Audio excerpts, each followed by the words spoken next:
Assalamualaikum warahmatullahi wabarakatuh. Tabiun pemirsa, kembali lagi bersama saya Rista Putri di edisi Baca Koran. Baik pemirsa, informasi terkini dilansir dari Lampung dan di.id dengan headline Desa Mapel berujung tragedi, LPSK beri perlindungan kepada keluarga mahasiswa PEP Unila. Lembaga Perlindungan Saksi dan Korban resmi memberikan perlindungan serta pendampingan hukum kepada keluarga Pratama Wijaya Kusuma, mahasiswa Fakultas Ekonomi dan Bisnis Universitas Lampung yang meninggal dunia setelah mengikuti kegiatan pendidikan dasar mahasiswa ekonomi pecinta lingkungan. Kuasa hukum keluarga korban, Ichen Amsterli, menyatakan bahwa pihaknya telah menerima surat resmi dari LPSK tanggal 12 September 2025.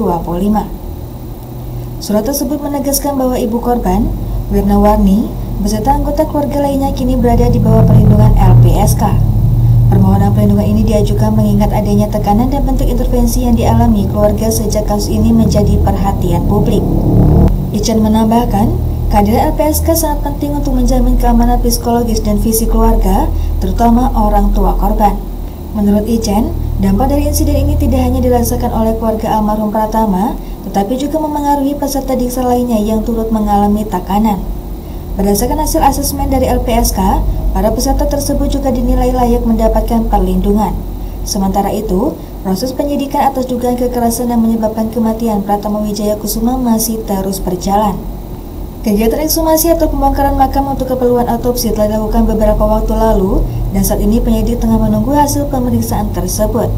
Pihak keluarga berharap agar proses hukum dapat berjalan transparan dan segera menetapkan tersangka guna mencegah jatuhnya korban serupa di masa mendatang. Baik pemirsa, kembali ke informasi selanjutnya dilansir dalam newspaper.di.id dengan headline Satreskrim Polres Lampung Utara terima laporan udah paksa anak, DPPA siap beri pendampingan. Dari Lampung Utara melaporkan, Satuan Reserse Kriminal Polres Lampung Utara telah menerima laporan kasus pemerkosaan anak di bawah umur. Sementara itu, Dinas Perlindungan Perempuan dan Anak Lampung Utara merencanakan kunjungan ke rumah korban pada Senin 21 September 2025. Korban berinisial ES merupakan warga desa Sabuk 4, Kecamatan Abung Kunai yang saat ini tengah dalam kondisi hamil akibat tindak kekerasan seksual. Kepala Satuan Reserse Kriminal, AKP Afriyadi Pratama menjelaskan bahwa kasus tersebut tengah ditangani secara serius oleh pihaknya. Laporan itu sudah kami terima dan saat ini masih ditangani oleh penyidik Unit Perlindungan Anak dan Perempuan. Yang pasti tahapan tengah berproses, kita tunggu penyidik bekerja dulu, ujar AKP Afriyadi di ruang kerjanya Jumat 19 September. Secara terpisah, Kepala Dinas Perlindungan Perempuan dan Anak, Tian Rostiana mengkonfirmasi bahwa pihaknya juga telah menerima laporan terkait kasus ini. Korban saat ini berada dalam pengawasan dan pendampingan dinasnya. Senin besok rencananya kami akan turun ke desa Sabuk 4 untuk mendatangi rumah korban. Yang pasti korban dalam pengawasan, perlindungan dan perhatian kami, terang Tian Rostiana. Seperti diberitakan sebelumnya, kasus ini menimpa seorang gadis di bawah umur asal desa Sabuk 4, Kecamatan Abung Kunang, Kabupaten Lampung Utara. Korban diketahui hamil akibat pemerkosaan yang dilakukan oleh R 50 tahun, seorang pria Parubaya yang merupakan tetangganya sendiri. Ironisnya, alih-alih mendapat perlindungan, keluarga korban justru diduga mendapat intimidasi dari kepala desa setempat.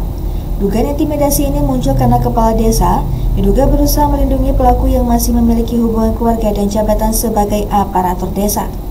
Kasus ini terungkap setelah pihak sekolah mencurigai kondisi korban. Ketika dipanggil ke ruang guru, barulah diketahui bahwa korban dalam keadaan hamil. Kabar tersebut membuat ayah korban, Rudianto, jatuh pingsan dan tidak sadarkan diri.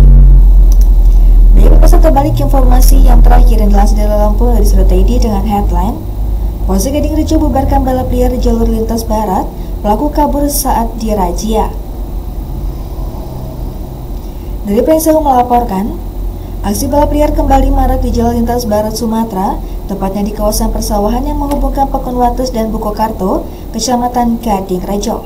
Meski telah berulang kali ditertibkan, para remaja tak kunjung jera dan terus menggelar balapan ilegal tersebut.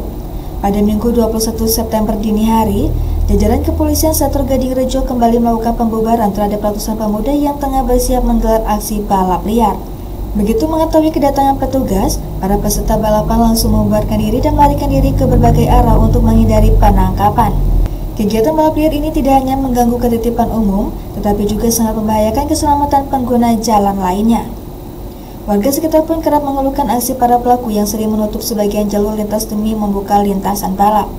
Kapolsek Gadingrejo, AKP Harman, mewakili Kapolres Prinsewu AKBP M Yunus Saputra menyatakan bahwa pembubaran ini merupakan bagian dari upaya pencegahan terhadap maraknya balap liar yang kerap terjadi meskipun aparat rutin menggelar razia.